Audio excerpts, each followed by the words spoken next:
Hey guys, welcome back to another episode of Pro632 Radio. I apologize for that intro. It was boring, but we are going to make it better and bigger. I promise you this here soon. Hey, today's special guest is Mr. Swallow from the infamous Shameless Racing. If you were part of Pro632 and PDRA, if you don't know the name Shameless Racing, well, you've been sitting under a rock. So, hey, everybody, let's welcome Mr. David Swallow. Hey, please introduce yourself, sir. Okay, hey, I'm David T. Swallow. I just wanted to point out on the beautiful ad that Patrick put together, the beautiful woman that was with me was my bride, Brenda, and she's very supportive in all of the shameless racing efforts that I do and also my businesses and so forth. And so I just wanted to give her a shout out that, you know, she helps me make a lot of the decisions and watches over a lot of things that are going on. Also, her son, our son, Wes, is our racer that we support and love to watch him. And he's still racing, and he's got a big race coming up, not this weekend, but next weekend at US 131. And he's racing Pro Mod, as most of you know by now. My background is I'm a tool maker by trade. And the reason that that's important to know is that leads into the name Shameless, which I will go into in a moment. But I do not have any college degrees or anything like that. And basically, that is the reason that I'm so passionate about racing and everything else that has to do with hands-on working, skilled trades, people that make the world go round. And that's what I found out mostly about motorsports and drag racing specifically is that, you know, if you don't know your way around a wrench, then, you know, you're not going to be successful at it. And it's just fantastic because, you know, I always like to say the politicians and the attorneys and the MBAs and the bankers and all of the other hoity-toity people that think that they're better than everybody out there. Hey, when their stuff doesn't work, who do they got to go see? They got to go see guys like us. And I feel that you should be shameless in the way that you feel about who and what you are and what you do. If you're the kind of person that, you know, makes your living from laying your hands on things and making the world go around, then you should be shameless in feeling good about that skill. So that's where that name comes from.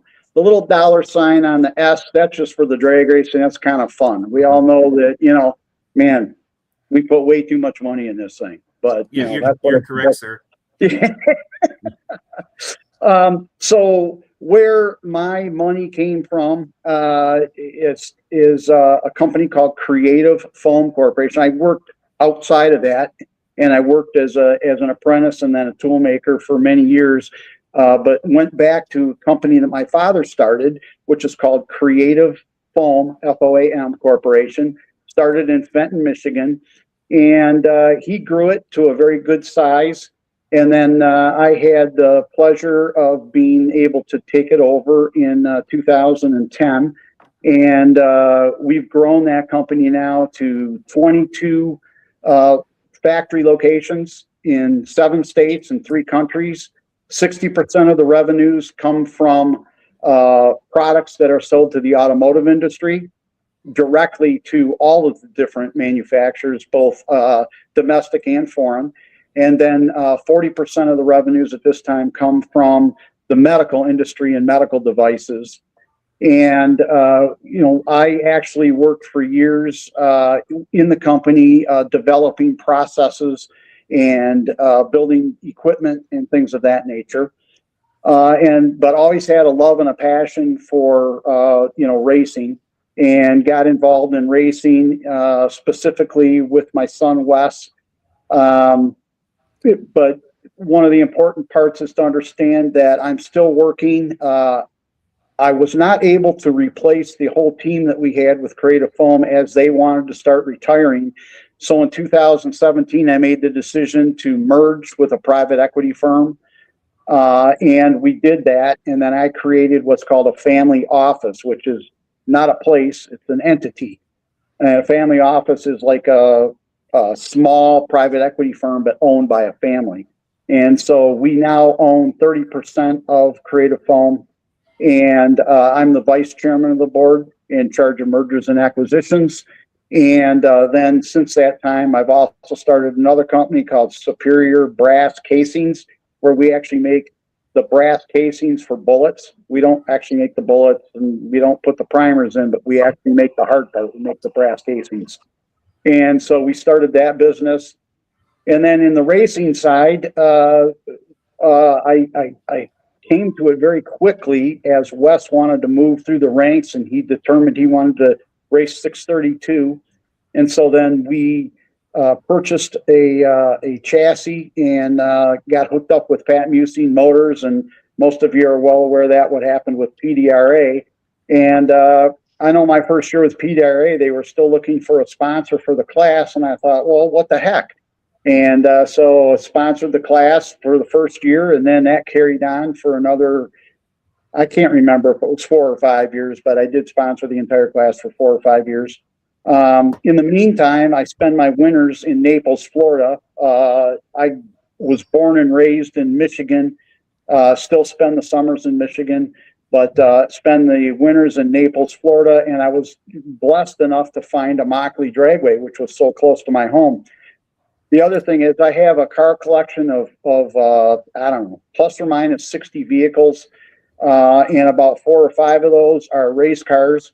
I have 3 gassers that are race cars, and then I have 2 other cars that I race.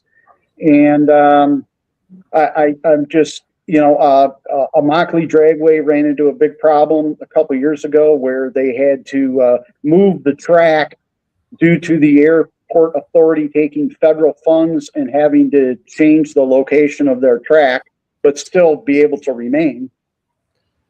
And so I got with the owners at that time. We became good friends, and then worked closely with them on everything that was needed in order to be able to get that track back up and running again.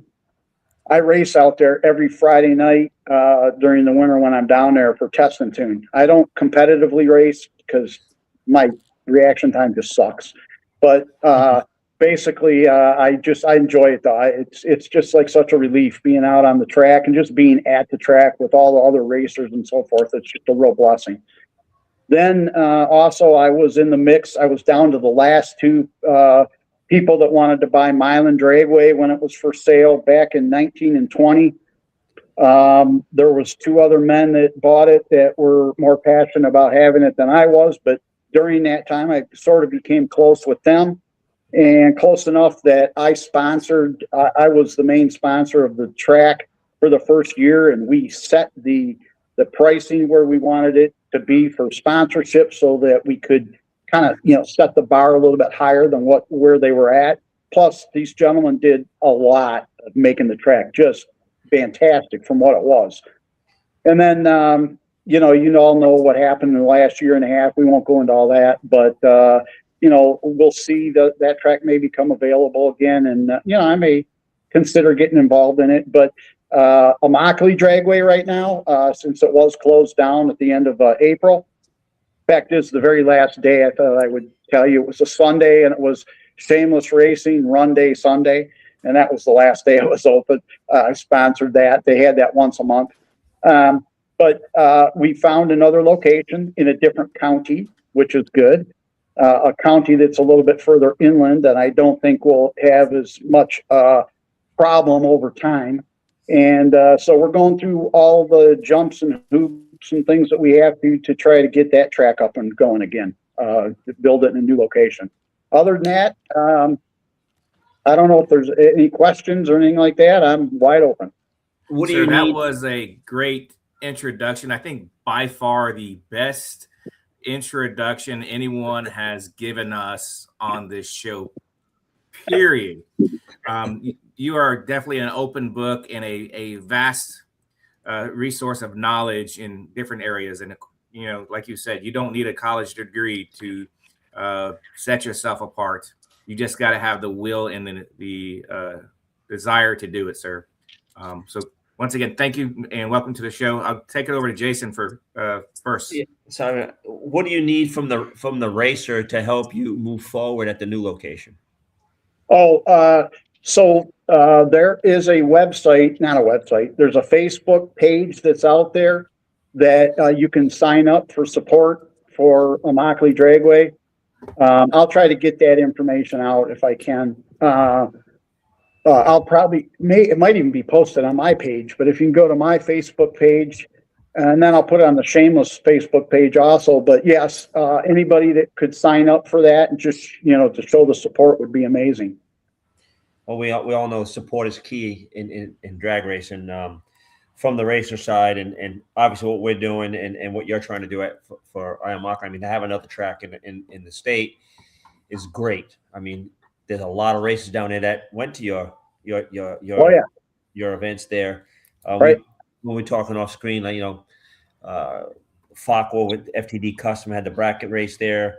I had a lot of friends that went down for that in Top Drag Store. So yeah, I mean, if we can, whatever we can do to reciprocate back, we, as racers, we would love to help you out with that. Appreciate that. I'm sure Chris probably has some questions. Well, you spoke about support, and I just want to thank you for your support in the past and your continued support of what we do. Without it, it just makes it such much more of a tough thing to pull off. Looking back in your racing career as an owner that we know about in regards to, say, PDRA racing, you fielded the Camaro and 632, and then Wes moved on. Walter slid into the seat of that car, moved on to Pro Nitrous. How was your take on running, let's say, at a higher level in Pro Nitrous versus the 632 racing from an owner standpoint? Was it enjoyable? Too much work? How did it compare? Well, so when it comes to the work part of racing, I love that.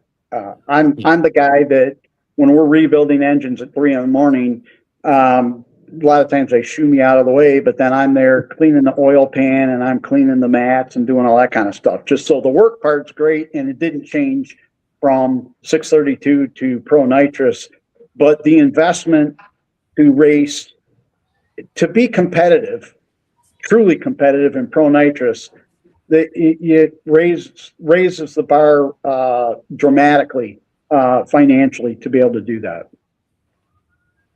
Mm-hmm. And that's what you were saying earlier off screen was the cost of Pro 632 versus the cost of the Pro Nitrous campaign or the cost of the Pro Boost. And what you were saying about how you like this class. So it's still a competitive, it still costs money, but it's still not to that point to where it's going to completely, be not certain. So what's your thoughts? Yeah, exactly. So, again, none of us, are going to breathe whether we race or we don't race, although that could be questioned. Some of it just have us in our blood and we have to race, but, it makes no sense from a financial point of view, but it shows off what we can do as people that lay hands on things. And that's so important. And the 632 is, to me, is a reasonable investment to be able to really, it's still professional, but it's fast enough that I think it should still attract enough people.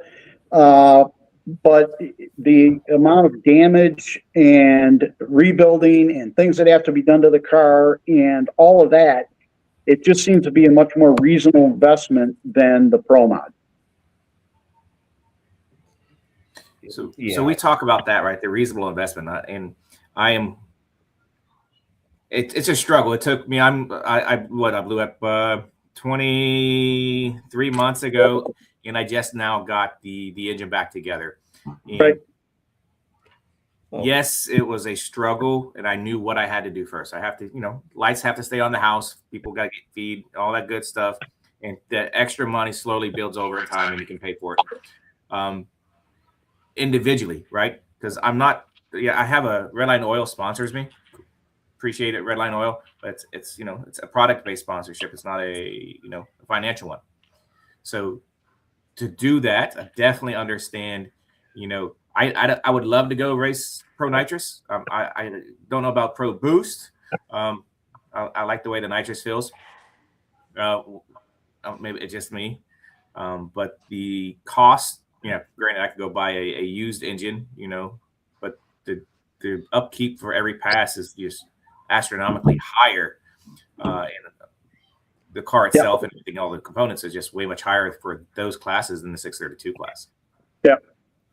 The other thing is, especially with PDRA,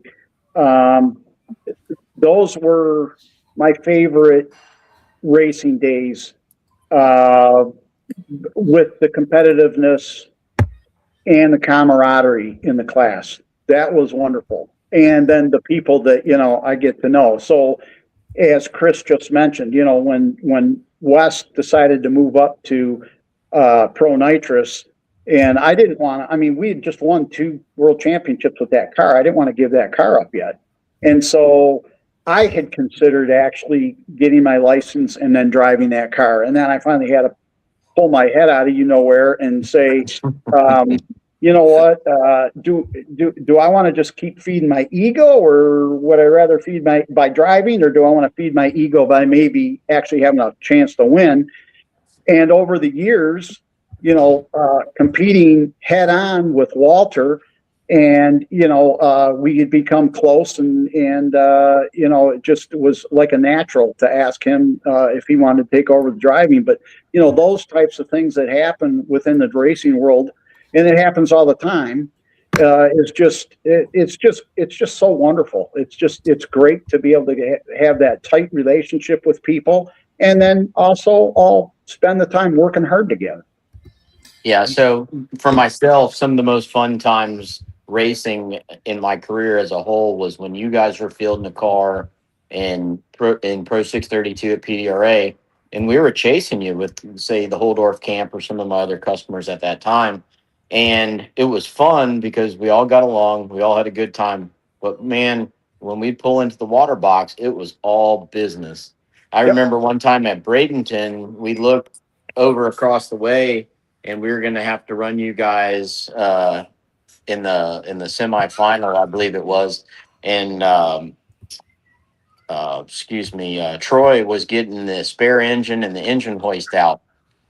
Because that's basically what he had it tuned up like, that he knew he was changing engines after that run when we had to run you guys. And I walked over there and I said, I guess you got everything loaded up in it. He goes, well, I'm going to need this. I said, well, if we win, I'll come give you, or if you guys win, I'll come give you a hand. That's truly how I felt about it. And it was, we were competitors, but the camaraderie was there, just like you say. It was some of the most fun times racing, chasing you guys when you won those 2 championships in a row.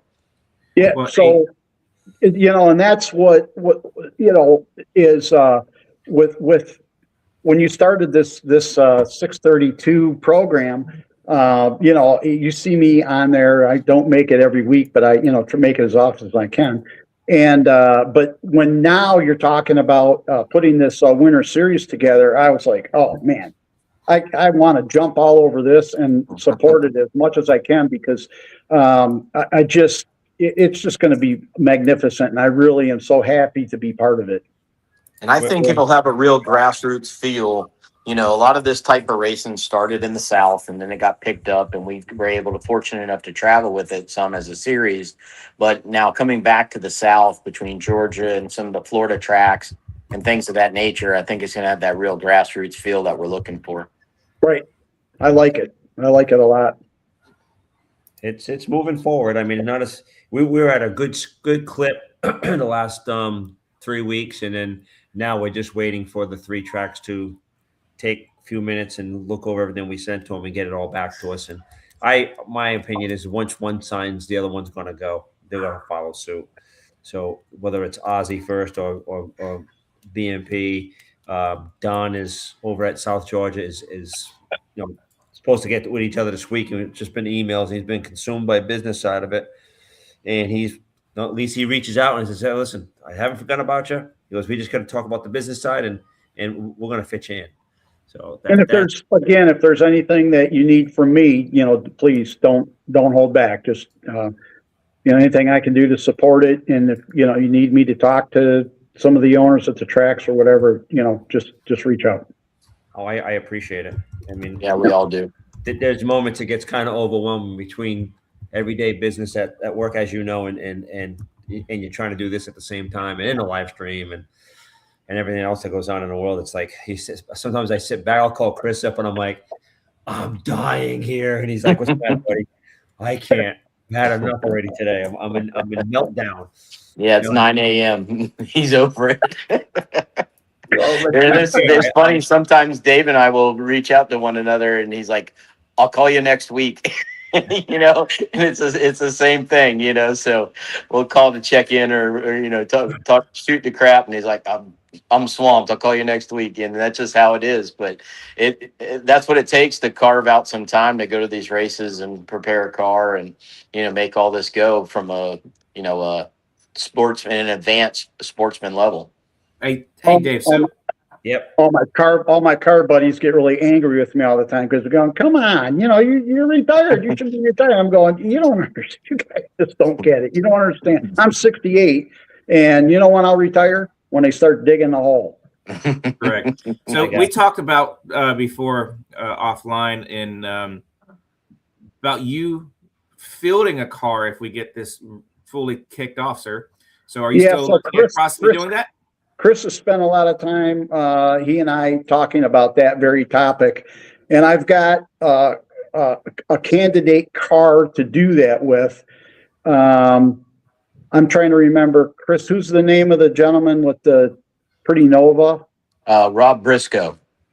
Oh, no, excuse me. Let me back up a step. That's farther back. Mike Nauman. We're talking about Nauman cars. Yeah, Mike so Nauman. I have a car that looks almost identical to that, except it's gold. Golden You can have color. a gold and silver car there. I mean, we don't care whether you have it gold or silver. I don't think it's I like actual both. gold. It's just gold color. Well, gold is first place. So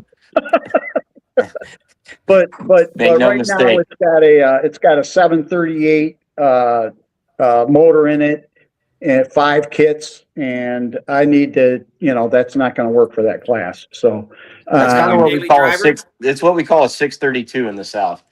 yeah. Right. So I talk to Walter Lanigan probably 3 times a week, and we all know he stepped down and didn't want to drive it, anymore, and this and that, and blah, blah, blah. But you are the one person he said he would come back to drive. Oh, well, that's good to know. Yeah. That's good to know. Great. Top notch guy there, man. I really, really enjoyed racing with Walter over the years. It was just a quality human being. We had a lot of good times, and there's so much downtime in drag racing that the conversations between rounds and all that kind of stuff is just so paramount. If you got a bunch of tension in the camp, it's no fun. Walter made it much more fun to be racing, especially when things are rough. He was just the guy that just made everything better, and it was so much fun to be around him. And we had lots of nice conversations. Absolutely. Yeah, and that's what it's about. It's just kind of a loose, extended family group that we have. We bicker, we fight, but no one better mess with any of us. Yep. He's very colorful when there's a dark situation. I would agree. Yep. So offline, we were talking about the what you liked about the class, and you were talking about camaraderie. Can you reinvent that story again, sir? Oh, sure. So there was the first year we were racing PDRA, and it wasn't the last race of the year, but it was well into the season, and we were parked next to the Vosses, and of course, we were getting ready to go into semifinal round against them, and so we're over. We had our car ready to go, and so now we're over in a little circle, and we're having our little bad mouth session about how everything rotten the Vosses were, and then all of a sudden Corey comes running over and he says, "Hey, do you guys have I don't know what it was, XYZ part?" And we go, "Oh, yeah, we got to go get that." And so everyone runs and goes and finds him a part, runs it back over to him, and got his card. And then next thing you know, Troy was wrenching with them, and they got it back together, and we raced to go race each other. Yeah, that's the beauty of this category. Yeah. Yes, I got a good. I've lost races because of that. helping your opponent beat you. I'll tell you what, it's honorable though. It's the right thing to do, and karma's undefeated, so it'll come back around. Can I give if we got time for just a quick story? Go ahead, sir. So it was at Orlando, and so we got to come all the way from the north. So Troy and Sean were on their way down in our big rig. And in the middle, at 3:00 in the morning, they got in a horrible wreck in middle of Atlanta, and the truck was unusable at that point in time.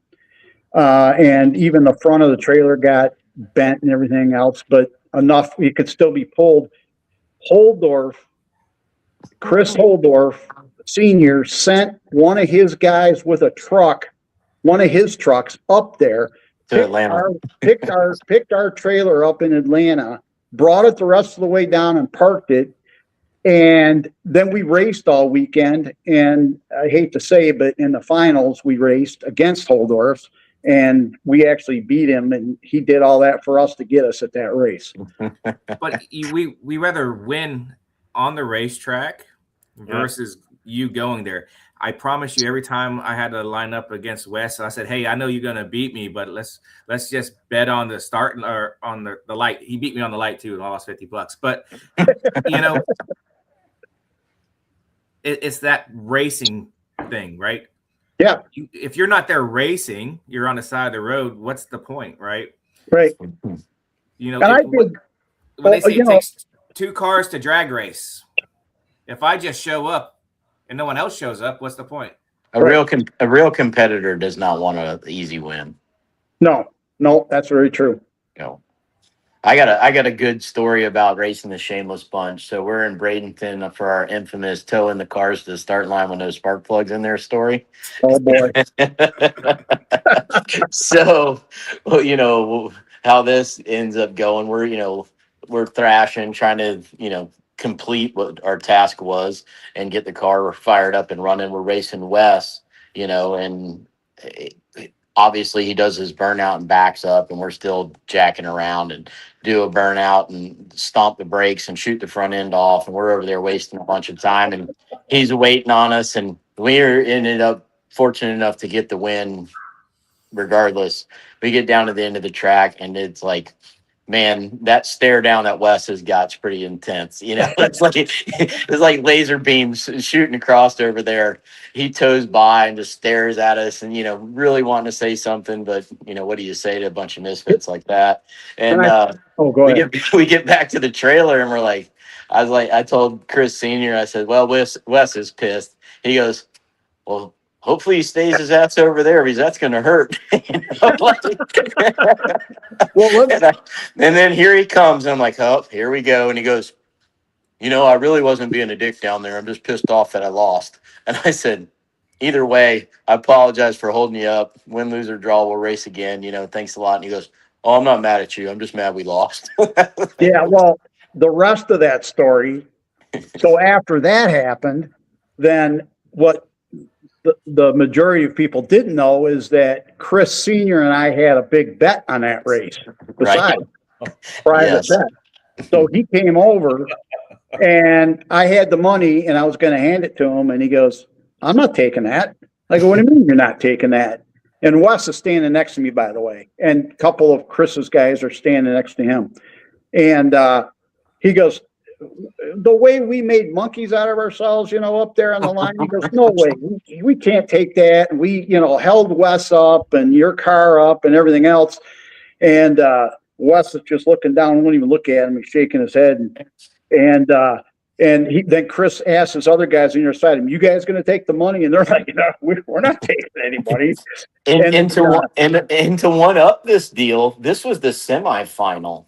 Right. And so we had two cars in the semifinal, drug them both up there with no spark plugs in them. The first pair was the Vosses and Walter. And we obviously couldn't make the call for that, but the Vosses kicked the rods out of it in the burnout. Yep. So the winner of us with Chris Jr.'s car and Wes was going to have no opponent in the final and win the whole race. So like everything was just that much more elevated as far as, how this really sucked. It was, now it's funny. Then it wasn't so funny, but we made the best of it anyway. And then it was funny because then Chris looked at Wes and he goes, "So you still pissed off?" And he goes, "Yeah." And he goes, "Why is that?" He goes, "Well," he goes, "there's a whole different sense of way the clock works down here in Florida." And, or no, just the way the clock was working. He didn't say Florida. He said the way the clock was working. And Chris, without even thinking about it, says, "Why don't you look down and tell me where you're at?" Wes goes, "What are you talking about?" He's looking down. He goes, "You're in Florida now, boy." And Wes just turned around all pissed off, and I almost peed myself. I was laughing so hard. I thought that was a great comeback. Yeah. Well, and that was the beauty of you guys that, supported that class so passionately and really got it off the ground, with your efforts to back these race teams. And, I'm hoping to gain some of that back. I'm poking at Chris, telling him how fun it would be to race at Bradenton again and bring all of his hometown cronies. And I've got a couple guys that used to race and support the class that kind of fell off the radar that are coming out of the woodwork. And, I had another guy that was a mountain motor guy, just purchased a 632 yesterday, and he'll be fielding a car again in 632. Oh, great. So that's excellent. So I think it's really going to grow. And like I said, there's a lot of guys that are kind of rallying behind it. Hey, I got a question. So what do you think about how the Milan rule set and how we pull the rule sets together, trying to get away from the single car and gather more cars? What rule set do you think, or nitrous combination, whatever you want to call it, is you like the most? I'm not the technical guy. I'm not the guy to ask that question to. You don't like the multiple kit car? Or, yeah. I mean, you're not You're not going to get it out of them. Yeah, when I'm running night, I'm like the nitrous guy. I mean, we were like Musey's poster child for 632 class with all the kits and nitrous, man. I'm telling you. So the more nitrous, the better. So if you fill a car, it's going to be a little bit heavier and as much nitrous as you're allowed to push into it. Oh, I'm definitely going to. Absolutely. If I do a car, it's going to be whatever the max amount can be for the nitrous is what I'm going with. Okay. So what is that? That's 2 kits and 40 jets? 240 jets. Correct. Yeah, that's exactly what I would build. Okay, Chris. So, all right. So, man. Chris already knows that. Chris already knows that. So long story short, I think that a maximum effort, the way the rules are of any of the combination, is highly competitive. I really do. I've analyzed this deal. I think the non-lockup deal is a good rule. I think opening up the rules opens up the available participants. Like you're talking about utilizing a car that is kind of out of date for PDRA rules for the single kit weight tiers. But now if you can run multiple stages at a higher base weight, now it's a car that comes back into the mix. So I think, guys, when it got down to the nitty gritty and PDRA got super competitive, it kind of eliminated some of the guys that were going to have to make major equipment upgrades. Yep. It almost was the haves and the have-nots in a sense. And I hate to put it that way, but that's what happened. But now with the rules opened up and you can have multiple different combinations, it allows some older chassis designs that can't get to a low minimum weight to be competitive yet again. And I like it, as an engine builder, as a fan, a participant of sorts. I like having the different combinations and the rivalries. Wes was a multi-system guy, and we just grit our teeth, and every time we saw you guys go put up that big number, and we were single system guys, and it was a friendly rivalry between the combinations, which I think we are lacking currently at the PDRA rules format. Yep. I think taking the word pro out also helps. I think the word pro intimidates a lot of. I didn't pick up on that, Jason, but I do agree. Yeah, I think because we got less cars when we became a pro class. Well, can I admit something to you guys? Yeah. I have a very, very wealthy friend that has a son that is big into racing, it's drag racing, but different stuff. But he always followed us, and he was a real quiet guy. He doesn't say a lot. And so we were sitting after we stopped campaigning the cars.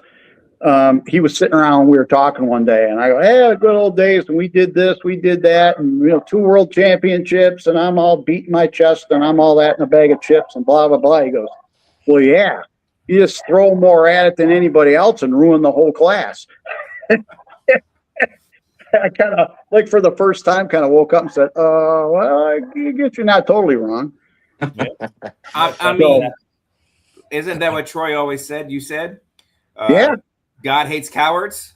That was my famous line. Every time we'd get ready for a big race and he'd want to turn it up, which meant, more nitrous and the possibility of detonation and so forth. He goes, "Hey, does that God still hate a coward?" And that was our double speak for saying, "Hey, turn that thing up and let's rock."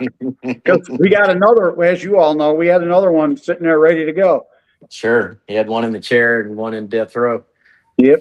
Death row.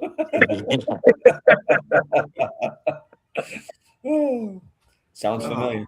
No, here's a funny story about having another one there. I used to race with a guy, went back, and I'll show you how long I've been racing in Nitro Coupe, which was a door slammer 1/4 mile class on Nitro.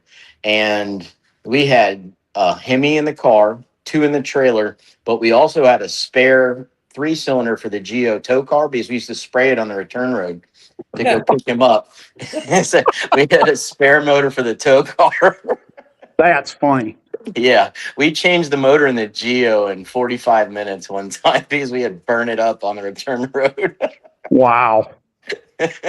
But we were a lot younger, so that's how that went. Yeah. That's for an hour and a half nowadays. Shit, I wouldn't even attempt it. I borrow a golf cart. Yeah. So I did have get a little off subject for a second. I did have some time to talk to Lexi Tanner, who will be showing up in Bristol. Awesome. That's good to hear. She is starting school in Tennessee, and Bristol is down the road from where she will be living. Nice. Yeah, it's good. They're a good competitive team, family operation, and they always field a good piece. And I always like to measure up against what Jeff Pierce puts on the racetrack because, he always brings the max effort out there. And I used to measure off what Troy would do with Wes's car and go, okay, what's out there today? If they went 18, I'm like, okay, that's what's out there because they always made a great effort as well. So that's good to hear. Always a maximum effort, right? Not a, hey, halfway do it, just full force, let's go at it. So sure. And you speak of camaraderie in the class, David. We actually just did a small group of us did a cruise with PDRA. And, great. I think there was like 20 of us, which was fun. You know what I mean? That's other sources of motorsports. I've never done anything like that. Got a group of us and get on a ship and go on a cruise. That's so cool. Yeah. I mean, that's young awesome. Carson Hoyle was there, and of course he got out into open waters. And he was legal to drink and gamble. So his mom's looking for him. We're standing outside a casino, and she goes, "Anybody see my son?" No, I haven't seen him. All of a sudden, nowhere, he comes out from the tables, and he's got a white tick in his hand, and he's like a very quiet kid, and all he hears is, "Here, Chris." And Chris looks down and says, "Oh, you won $250," and he's like, "Yeah." I'm like, "Look at you go." So they were going for dinner, and we already had our seating. So we we left, and I seen Chris the next morning. I said, how did the kid find out, how did he finally do? And he goes, well, he started adulting last night. I go, what do you mean adulting? He goes, well, he's on a cruise. He's 18 years old. He can drink. He can do this. And now he's into me for 100. I was just, poor kid. But it was, the camaraderie in the class is good. And then Tommy was like, what's what, because Tommy and Judy were there. He's like, what's with this dinner thing on Thursdays? And I'm like, yeah, we do a class dinner, and one or two racers, get together and they host a dinner at a track. And he's like, really? And I said, the last one was great. I mean, we had a ton of people in there. There was a lot of food. And, it just gives time for everybody to wind down and just be normal with each other, and get to know each other better. Yeah. You know what I mean? So it's like, you learn so much about somebody when you're having a meal with them than you do, waiting to make a pass in the staging lanes. Yes, that's for sure. A few seconds in a staging lane versus, breaking bread. And even, the person you have to race against, it makes it makes it more fun. Yeah. Versus just sitting in your own pit, hibernating. So, and I think that's what's I like the most is, we can go from pit to pit and just have great casual conversations, not just racing. I'm not sure about all the other classes, but we all do it together. So. Yeah, absolutely. Well, Dave, thanks again for your involvement and re-engaging in the category. It's it's super, super important to have those kind of relationships with guys. And, I think it's really awesome too. And I'm paying attention to the fact that you advertise Shameless Racing rather than any of your companies. You know what I mean? It's like, it's just you doing it out of the goodness of your heart, not trying to, get some sort of write-off or, big plug out of it or anything like that. It's very honorable. I appreciate it. Well, just a celebration of the trades. Let's call it that. There you go. Celebration of the trades. Yep. And one more time, God doesn't like a coward. Is that what it is? God hates a coward. God hates a coward. All right. Yeah. Yeah. It's just one of the New chapters t-shirt. in my book. We need some more big quotes, sir. What's the title Of my book? Yes, sir. Management by phrases. As the slick turns. Yeah, I have a whole bunch of different little quips that I use on a daily basis. I'm going to need those, sir, to do better management. There you go. I think that might be a bestseller, actually. Can we get a pocket edition? Sure. At least in the drag race world, I think everybody could use a pep talk at times. Well, the other one that fits drag racing, but it fits life in general, is speed costs money, son. How fast you want to go? Yeah, 100%. I wish it wasn't as true as it is, but as time goes on, it gets more and more true. That's true. When this all started out, you could be a sharp guy and work hard, like the Insolens, let's say, and go far in this deal. And then over time, it got to be what quality of parts can you buy? And now it's buying help, so it used to be just always a group of buddies and, hopefully you had a smart buddy that would come along with you. And, now it's, help for hire and crew for hire and, tuning for hire. And holy shit, so. Hey, you can get someone to go tell you what the track conditions are and what it can hold by text message. Yeah. From that to everything in between, if you have enough money, you can do it all day long and just, get in the car and race. I don't know how much fun that is, but Josh Peak with Traction Solutions for $125 a race. Right. So. For the time that we start testing till the finals. He'll go round by round and send you a WhatsApp on the conditions of the track, when they're scraping, when they're not scraping. It's wild. Yep. And you really, when you think about it, you do the math on it, and you're like, well, the machine's like $7,000. He's only charging $125. That's 8 times a year. Man, I can pay him for a long time, and I don't have to carry the machine around or do it out there and do it. Well, my tennis shoes are like $25, and I just go up there and kick the track and see how sticky it is, and off we go. Just make sure they're laced up if you're at Bradenton, or you're going to fall on your face. That's a fact. Yeah. So, But other than that, I mean, Patrick, any news? You getting close? I heard you got a bullet in the frame rails. Yes, there is a beautiful, shiny aluminum piece. It makes the rest of the car look really, really bad. But it is inside it's not in the frame rails at the moment. We had to do some changes and some modifications, but it is at the house. It's getting worked on. It's wired up. Waiting on some new dial pins and some other pieces. Put it back in the car. They weren't long enough, so we need to put some longer ones in there. And it's going to be, it may go to Bristol. I don't know. I won't be there, but there might be a car there. We'll see what happens. Awesome. As you alluded to, the Insulins are a family of don't quit, right? They love to race. We lost Dave. And I guess we lost David, but it's okay. They're a family of no quit and don't race. That's it. They just want to race. And I didn't know if everything was going to be done in time. So if it's finished in time, it's go racing. If not, it definitely will be in North Carolina. Yep. Yeah, I'm still in a million pieces. Hold on a second. Let me talk to David real quick. Yes, sir. Hello? Yep. What happened?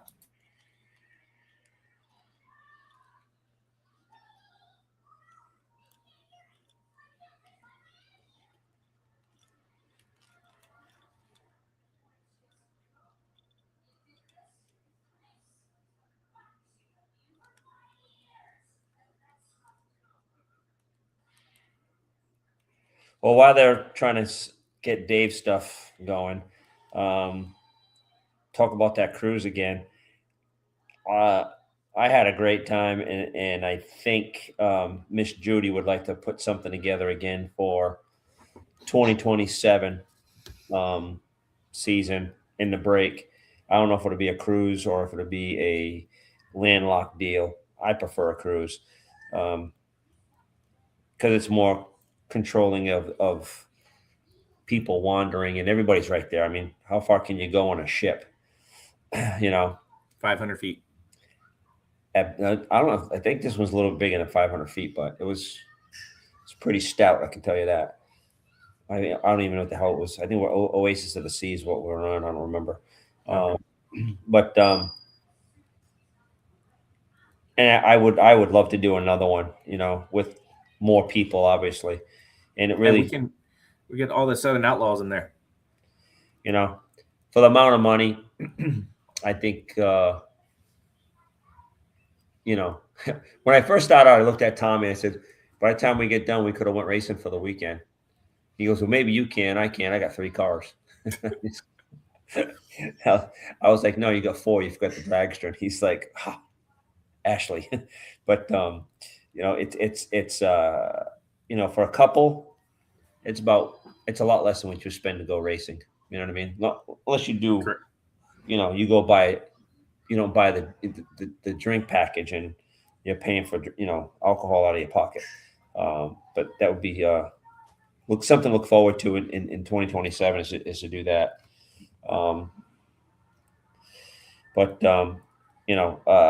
Another person, we Chris was talking about a couple of cars coming. You guys got to get up on there. Phil finally got on there, Tukey, and he got himself signed up. I don't know how many cars we got signed up so far. So right now we have 15 cars that have their jet sizes in there. Yep. Hopefully we get more, and that will definitely benefit us, and thank you to I've lost my train of thought. Ed McLemore. Ed, yes. Thank you to Ed for supplying the jets for the class. And that's the key thing, is getting those numbers so we can get those to Ed, so we can get those jets ready for at least 1 November. No, 100% for sure. And we're going to be there racing. So hopefully we have some more. Yeah, no, I mean, like I said, we're diligently working. You can only call these people so many times in a week and email. I think it gets to a point where it becomes a face-to-face. Correct. If they're having for me, it's not that bad to go to Orlando, but if they're having an event, just roll up there and stack the papers in my hand. Go, oh, here's where I'm at. This is what I want to do. and we're going to get to that. I mean, I'm trying to be not so pushy about it, but we all know I can be pushy. Yes. So, but other than that, I mean, I'm good. You know what I mean? Thanks, David. I greatly appreciate everything you're doing, and enjoyed your your Spice for Life that you have. Hopefully, I have the same fire in me at your age. God bless you. We can't do it without him, and he made it a lot easier, real quick to do it. He's a great ambassador to the drag racing world. To the, as Phil Tukey Swales would say, the blue collar racer. I mean, he's a blue collar guy. He built with the hands, not with the book or the degree. It was the hands and built the organization, right? Yep, and he 100% has no respect for somebody who can't get it done with their hands. Correct. You know what I mean? There is no no in the man's words. There's always a way to figure it out. So, he was great for PDRA, great for Aya Mockley. Milan as well. So yeah, Milan, and he'll be great for Southern Outlaw. Correct. So obviously, me trying to get a car together because we're still in a million pieces and we got less than a week to go. And our cylinder head guy got himself in a predicament this week and got himself sick and in the hospital. So that's, everybody say a prayer for Lee Latowski because young kid with a young daughter and be having heart problems at his age is kind of tough to take, but other than that, that's all I got for tonight. Okay. Hey, once again, I just want to say thank you again to Dave for coming online. And like I said, he is by far the best introduction of himself. I think he laid it all out there on who he is and why he loves racing so much and passionate. So thanks again to Dave and the Shameless Racing team for supporting the Southern Outlaw Racing 632 and PDRA and the Milan and all the things he's done. He's done it because he loves the racing. Shout out to Procom ELS, myself, Jason, for everything we do. We do it for y'all and us because we want to grow this as big as possible, and we ain't going to stop. So that's all I got, man. Thank y'all. Have a good night, and we'll see you next week. Ciao. Ciao.